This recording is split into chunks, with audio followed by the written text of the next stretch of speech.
Rule of law and respect for rights, मानव के अधिकारों के सम्मान के लिए बनाए गए नियम। ये हमारा चौथा पॉइंट है जो आप पूरा करेंगे हम, और इससे हमारी सरकार की पूरी डेफिनेशन क्लियर हो जाएगी। What is democratic government?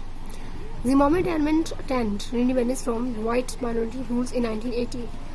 Since then, the country has been ruled by ZANU-PF. जब से जिम्बाब्वे ने 1980 से आज़ादी हासिल की है, तब से वहाँ पर ZANU-PF का ही कंट्री राज कर रही है, वही यहाँ पर रूल चला रहे हैं। The party had led the freedom struggle. हालांकि उसने क्रांति में के संघर्ष में भी अपना हिस्सा लिया। Its leader रॉबर्ट मुगाबे इसका leader rule the country since independence, इन आज़ादी के बाद से उन्होंने यहाँ पर रूल किया, आज़ादी देश चलाया। Elections were held regularly and always won the ZANU-PF. President Mugabe was popular but also used in unfair practices in elections. वहाँ पर रूल्स रखे जाते हैं, इलेक्शन रखे जाते हैं, लेकिन जीती हमेशा वही पार्टी है। वो सिर्फ दिखावा होता है कि पार्टी रखी जाती है, सरकारें बदल रही हैं, लोगों को ये विश्वास होता है कि यहाँ पर सरकार एक आम सरकार नॉर्मली चल रही है, लेकिन मेन पावर उनके अपने पास ही होती है। हमेशा ZANU-PF की पार्टी ही जीती है और रूल देश में करती है।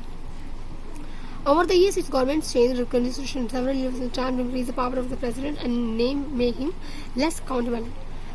कई साल तक सरकारें बदलती रही, वहाँ पर उन्होंने सरकारों को चेंज किया है, उनका कॉन्स्टिट्यूशन चेंज किया है, ताकि वो कॉन्स्टिट्यूशन में को बढ़ा दे सके, उनको इंक्रीज कर सके कॉन्स्टिट्यूशन को, और पावर को बढ़ा सके, और साथ में खुद को भी अकाउंटेबल बना सके, ताकि वो खुद को अपना नाम कमा सके देश में कि हम कैसे देश चला रहे हैं। लेकिन रियल में वो कॉन्स्टिट्यूशन को बढ़ावा दे रहे हैं। सर्विस कई सालों से कॉन्स्टिट्यूशन उन्होंने चेंज कर दिया।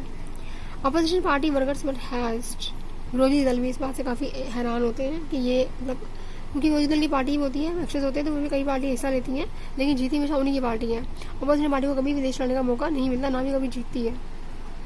Another meeting disturbed public protest and demonstrations against, स्थानीय प्रोटेस्ट भी होते हैं, प्रदर्शन भी होते हैं, लेकिन उनको भी अवैध करार दिया जाता है and declare illegal. There was a law that limited the rights to criticise the president, वहाँ पर एक लॉ भी है, लिमिटेड द राइट्स, जो अधिकारों को सीमित करता है प्रेसिडेंट को क्रिटिसाइज करने के लिए, प्रेसिडेंट की आलोचना के लिए अधिकारों को सीमित करता है, लेकिन इनसे कोई बातों से कोई फर्क नहीं पड़ता, उनकी पार्टी जीती है और देश पर रूल करती है। Television and radio were controlled by the government end game only the ruling party है वर्जन्स। टेलीविजन रेडियो पर भी कंट्रोल किया जाता है और उनको सिर्फ उन्हीं चीज़ों को दिखाने के लिए वादे किया जाता है जो ZANU-PF से रिलेटेड है, उसके अलावा कुछ और भी दिखाने की परमिशन नहीं होती। There were independent newspaper but the government harassed their journalist movement against it. वहाँ पर न्यूज़पेपर भी है, इंडिपेंडेंट न्यूज़पेपर है, जो अपनी आज़ादी से कुछ भी छाप सकते हैं, प्रिंट कर सकते हैं, न्यूज़ छप सकती हैं, लेकिन वो भी हरास है, क्योंकि जर्नलिस्ट को भी जो उनके अगेंस्ट जाते हैं उनको भी उनके खिलाफ किया जाता है और कुछ भी छापने की परमिशन नहीं होती है।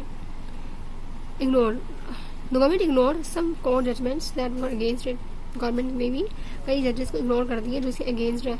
एंड प्रेशराइज्ड जजेस को प्रेशराइज किया जाता है कि वो उन्हीं के हक में फैसले लें, या टीवी रेडियो वाले को भी बात ही किया जाता है कि वो उन्हीं के हक में वही वर्जन दिखाएं सब कुछ। प्रोटेस्टरों को इलीगल करार दिया जाता है और कोई भी प्रोटेस्ट डिमोन्स्ट्रेशन होने नहीं दिया जाता देश के अंदर। He was forced out of 40 office in 2017, वो आउट ऑफ ऑफिस उन्हें अपने काम से बेदखल कर दिया गया 2017 में कर दिया गया। The example of Zimbabwe shows the popular programme of the rule is in history is in democracy.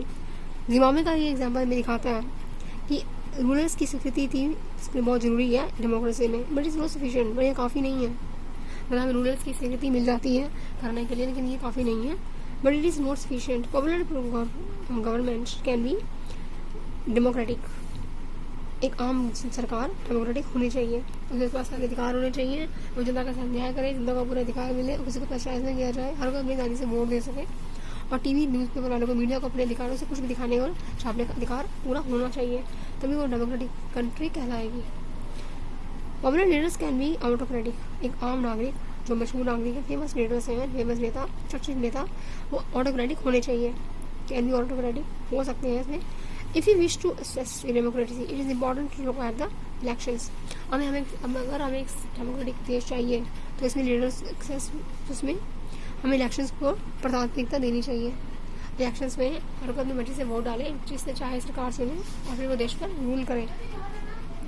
But is equally important to look before the after elections. There should be sufficient rule for normal political activity. यहाँ पर एक election से पहले election के बाद में भी देखना चाहिए कि इलेक्शन के पहले क्या हालात है और बाद में क्या हालात है। उन हालातों के आधार पर देश में तय किया जाता है कि किस तरह की पार्टी सरकार, किस तरह की सरकार देश में राज कर रही है। Should be sufficient room for normal political activity. एक आम राजनीतिक कार्यकलापों के लिए, कार्यविधियों के लिए, गतिविधियों के लिए वहाँ पे सफिशिएंट एक कुशल रूम होना चाहिए ताकि वहाँ पर राजनीतिक कार्यकलापियाँ की जा सके। This course requires that the state should respect some basic rights of the citizen. इसलिए ये तभी संभव है जब वहाँ पे के स्टेट्स, वहाँ के राज्य एक आम नागरिकों की आधारभूत अधिकारों के सम्मान करें। They should be free of think. वे सोचने के लिए आज़ाद होने चाहिए। To have opinions. उनके अपने विचार होना चाहिए। They should be free to think. वो सोचने के लिए आज़ाद होने चाहिए, कुछ भी सोच सके, कुछ भी कह सके, कुछ भी कर सके। To express these in public. अपने विचारों को पब्लिक, सामान्य पब्लिक में रख सकें। Reform association. To protest and take other political actions. Protest करने के लिए and take other political actions, अन्य राजनीतिक एक्शंस के लिए। Everyone should be equal in the eyes of law. कानून की नज़र में सब बराबर होने चाहिए। These rights must be protected by an independent judiciary. ये सब अधिकार और ये सब एक्टिविटीज, these rights, ये सब अधिकार must be protected by independent judiciary. एक आज़ाद पंचों के द्वारा सुरक्षित रखे जाने चाहिए। Whose orders are obeyed by everyone. जिसके ऑर्डर्स हर कोई माने, पूरा देश माने, पूरे नागरिक माने। We shall read more about these rights in chapter 5. मतलब वहाँ के अगर लोगों को आज़ादी नहीं है कुछ करने की, अपने प्रोटेस्ट रखने की, अपने डिमॉन्स्ट्रेशन करने की, किसी का भी नागरिक को कोई दिक्कत है, जब भी यहाँ कोई दिक्कत होती है, जब भी किसी की मांगें पूरी नहीं होती है, जब भी किसी को कोई प्रॉब्लम होती है, कुछ कहना होता है, तो वो लोग प्रोटेस्ट करते हैं या अपनी डिमांड सरकार तक रखते हैं। उनको ये हक होता है कि कुछ भी कह सके, कुछ भी बोल सके, कुछ भी प्रोटेस्ट कर सके, डिमॉन्स्ट्रेट कर सके। लेकिन ऐसा कई देशों में नहीं होता है। कई देशों में फोर्सली वोटिंग कराई जाती है और अपनी गवर्नमेंट बनाकर उनमें राज किया जाता है। एक्शंस होते हैं, सरकार भी चेंज होती है, लेकिन उसके पास पावर नहीं होती। Similarly there are some conditions that apply to the government to run after the elections. इसी तरह समान रूप से वहाँ भी गवर्नमेंट्स के बाद ऐसी कंडीशंस अप्लाई की जानी चाहिए ताकि वो बाद में देश को, इलेक्शन के बाद देश को चला सके सामान्य हालातों में पूरी आज़ादी से। A democratic government cannot do whatever it likes simply because it has won in elections. एक आम सरकार, एक डेमोक्रेटिक सरकार वो नहीं कर सकती वो चाहती है, क्योंकि इसने इलेक्शन जीते हैं। वो वही करेगी जो जनता चाहती है। जनता का जिसमें रिस्पेक्ट होगा, जनता का जिसमें इंटरेस्ट होगा, वो वही करेगी, क्योंकि वो बाध्य है, क्योंकि वो जनता की सरकार है, लोकतंत्र सरकार है। उसे जनता को लोकतांत्रिक तरीके से चलाना है, इसलिए वो जनता के इंटरेस्ट को पहले देखेगी। It has to respect some other basic rules. In particular, it has to respect some guarantees to the minorities. जो भी इसने minorities को, गरीब तबके को, छोटे लोगों को वादे किए होते हैं, जनता से वादे किए होते हैं, वो उसको पूरा करने होते हैं, क्योंकि यही लोकतांत्रिक सरकार, डेमोक्रेटिक गवर्नमेंट की पहचान है। सही। Every major decision has to go through a series of considerations. कई बड़े निर्णय बहुत सारे सीरीज में से विचार विमर्श से होकर गुजरते हैं, तब जाकर एक बड़ा निर्णय लिया जाता है जो जनता तक पहुँचता है और जनता को उसे फॉलो भी करना होता है। Every office bearer has certain rights and responsibilities. हर कार्यालय धारक के पास काफ़ी सारी जिम्मेदारियाँ और राइट्स होती हैं जो उन्हें निभानी होती हैं, जो कि संविधान के द्वारा तय होते हैं। Each of these is accountable not only the people but also to other independent officials. इसमें से हर कोई अकाउंटेबल होता है, सिर्फ जो लोगों के लिए नहीं बल्कि आज़ाद ऑफिशियल्स के लिए। We shall read more about this aspect. This is the fourth and final wishes of democracy.